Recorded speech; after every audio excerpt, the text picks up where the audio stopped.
Okay guys, so now we've come to the part of the video tonight that I'm gonna bare my florsum, and I'm gonna show you how to check if you've got any degree of abdominal separation. Okay, so this is really big for me because I'm not generally one to show close-ups of my body post-birth, and it's not to do with the fact that I'm ashamed of my body, it's just the fact that my body is my body. So I hope you guys feel privileged being able to see the fact that I don't have a six-pack and I do have stretch marks, and I basically, am flawsome. And I want you ladies to be flawsome as well. Flawsome is all about accepting our flaws, loving our flaws, all for the fact that we know that we've birthed babies, or even if we haven't, flawsome is still perfectly okay. So in a minute I'm going to lay down on the mat that I've put out, and I'm going to show you how to test yourself for abdominal separation. Basically, I'm going to show you where to put your fingers on your midline section, how to put your hands behind your head and roll up and contract without contracting your abdominals before you bring your shoulders and head off the floor. It is really important that you remember not to contract your abdominal muscles before you are curling up.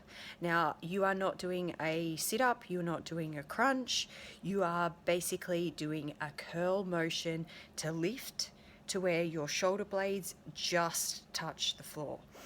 Okay, so here we go, guys. You gotta bear with me. So I want you to lay down on the floor, and I want you to bring your knees into that position, and I want you to put your hands behind your head, and I need you to basically curl. So when you curl, you're lifting your head and your shoulders to that point. Okay, now that we're at this point, I need you to focus not on my pretty face, but down on my midline section. So this is your midline section of your body. Okay, so as you can see, my midline is looking reasonably good. Okay, now that I'm not contracting my abdominals and I'm just sitting with just my shoulder blades up off the ground, I want you to get 2 fingers and I want you to press. Now, as you can see, I'm going to come in nice and close. There is a ridge. That ridge there is abdominal separation. If I turn my hand sideways on, I can still fit 2 fingers in the gap between my abdominals. Okay, this has come a long way since I gave birth. Now, don't be surprised if you can fit more than 2 fingers. Maybe it's 3, maybe it's 4, maybe it's 5 between that gap. And it can either be above your belly button or it can be below your belly button. See, I've got even more separation below my belly button.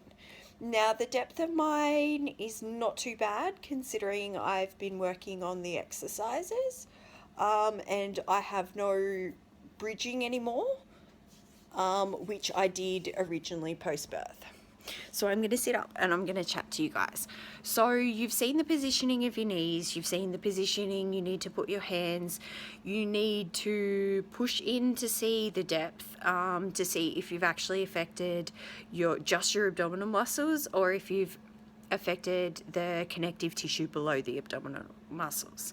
Now, the importance of working out whether or not you've affected the connective tissue below the abdominal muscles is that if you have, you've actually created more pelvic instability and you are showing clear signs that your pelvic floor needs to be worked on.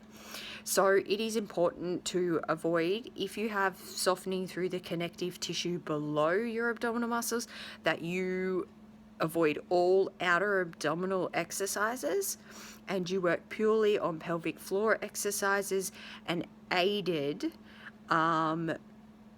abdominal muscles with a physiotherapist, or as I said before in the previous video, with a pre or postnatal specified personal trainer. So you guys have seen my flawsome body. You've been able to see how to check your abdominal muscles yourself. As I'm only new to these video blogs, hopefully over time they'll get better, but I really hope that you're enjoying them so far and that you're able to find them useful now and down the track. Okay guys, have a good night. Bye.